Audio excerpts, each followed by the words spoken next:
I was never supposed to see it. The document just appeared on my screen during a regular audit, a transfer receipt that didn't match any of our church's approved expenditures. My name is Alex, and I had been volunteering as the church treasurer for 3 years, managing donations and overseeing our charitable programs. I trusted our pastor completely. We all did. But that receipt, that single piece of evidence, was about to unravel a betrayal so profound, it would shake the foundation of everything I believed in. The transfer was for $15,000 to an account I didn't recognize. The date was from 2 weeks prior, and the account name read Celestial Enterprises. It was buried among dozens of other transactions, probably hoping it would slip past unnoticed. But something made me look twice. Something in my gut whispered that this was wrong. I had grown up in that church. Pastor Marcus had baptized me when I was 8 years old. He had married me 15 years ago. He had been at the hospital when my daughter was born. He was more than a spiritual leader. He was family. He was the voice of God in our community, the moral compass we all relied on. So when I found that receipt, it felt like a betrayal of the deepest kind. I started digging into the records, my hands trembling as I clicked through spreadsheets and account statements. What I discovered made my stomach drop. Over the past 2 years, there had been transfers totaling nearly $300,000 to various accounts with vague names: wellness initiatives, community development, pastoral support fund. But as I dug deeper, I realized none of these funds were actually being used for any of the purposes their names suggested. I traced the accounts. One led to a luxury apartment building downtown, another to a high-end jewelry store, a third to a luxury car dealership. My blood ran cold. This wasn't accounting errors or misunderstandings. This was deliberate, calculated theft. I made copies of everything. I printed out statements, transfers, receipts, anything that could prove what I was seeing.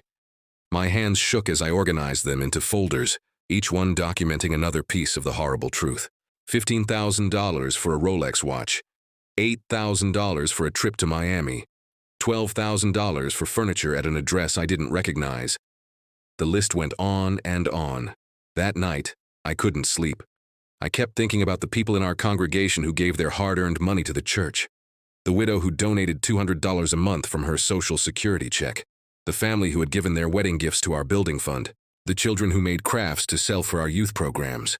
All of that money, all of that faith and sacrifice, was being siphoned off to fund Pastor Marcus's secret life. I didn't know what to do. Going public with this would devastate the congregation. It would destroy the church's reputation. It would betray someone I had known my entire life. But staying silent would be a different kind of betrayal, one to everyone who had trusted the church with their resources. Before we continue, we would like to thank all of you who support us by subscribing, liking, and sharing our content. The only appreciation we ask of you is that you subscribe, like, and share this video if you are not yet one of our subscribers. Thank you. I decided to confront him directly.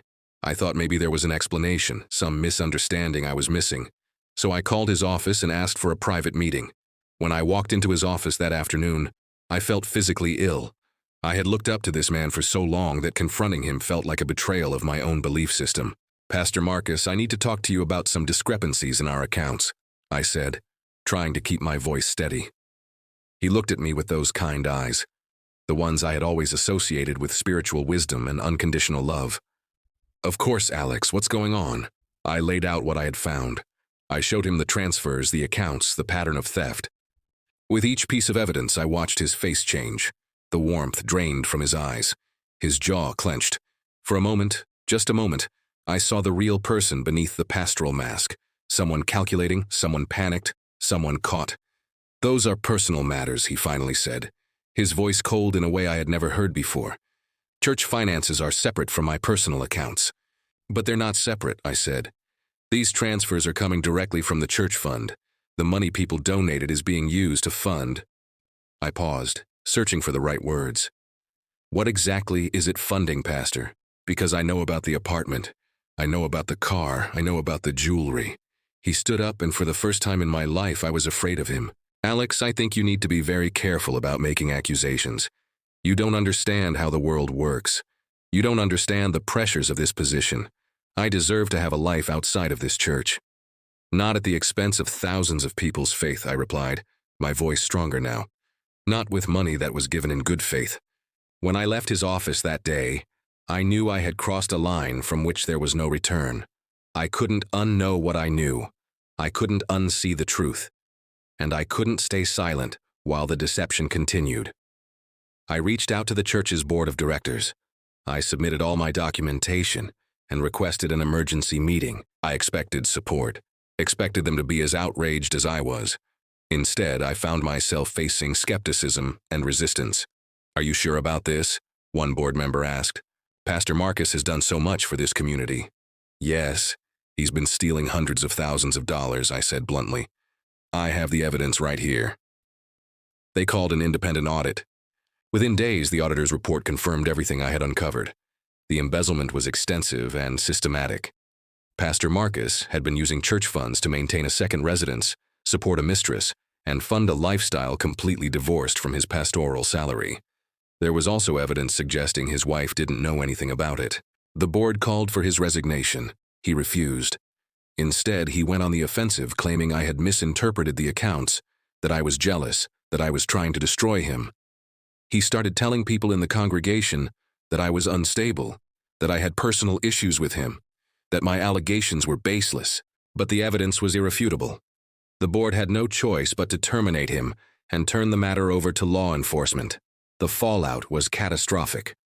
Our congregation, which had been so unified, fractured into sides. Some people believed Pastor Marcus. Others were devastated by the betrayal. The church's reputation was shattered. Donations plummeted. Programs had to be cut. The very institution that was supposed to be a beacon of morality and faith had been revealed as something far more complicated and broken. Before we continue, we would like to thank all of you who support us by subscribing, liking, and sharing our content. The only appreciation we ask of you is that you subscribe, like, and share this video if you are not yet one of our subscribers. Thank you. I received threatening messages. People who had been my friends for decades stopped speaking to me. I was blamed for destroying the church, even though I had simply exposed the truth. Some people called me a traitor. Others said I should have handled it privately, quietly, without letting it become public. But there was no private way to handle embezzlement on this scale. There was no quiet way to expose systematic theft. Pastor Marcus faced criminal charges. He was convicted of embezzlement and served 18 months in prison. His wife filed for divorce. The mistress disappeared. The church went through a period of deep reflection and healing, but nothing was ever quite the same. What I learned through all of this was that speaking truth, even when it costs you everything, is necessary. Not easy, but necessary. I lost relationships I thought were permanent. I lost my sense of spiritual community for a long time. I lost the faith I had carried my entire life, not in God, but in the institution of the church and the people who lead it. But I also learned that I was stronger than I thought. I learned that integrity isn't just about having values, it's about having the courage to act on them when it matters most. I learned that silence in the face of wrongdoing makes you complicit in that wrongdoing, regardless of your relationship to the person committing it. The experience forced me to rebuild my faith from the ground up. I learned that spirituality doesn't require an institution or a leader who has all the answers. It requires a personal commitment to truth, to justice, to doing what's right even when it's hard. Especially when it's hard.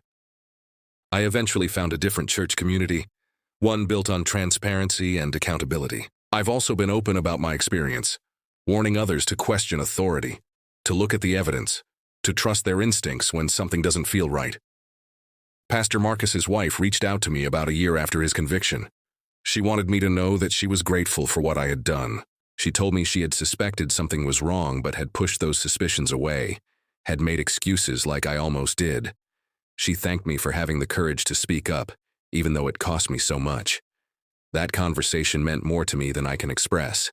It reminded me that standing up for what's right doesn't just affect the person being confronted. It ripples out. It validates others' suspicions. It creates space for other people to acknowledge their own doubts and fears. Looking back now, I don't regret my choice.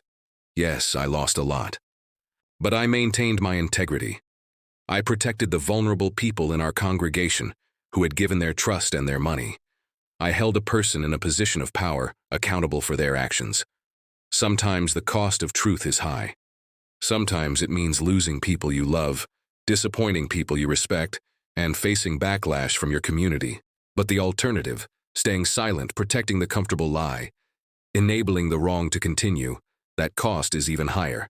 That cost is your soul. I learned that real faith isn't about blindly trusting authority.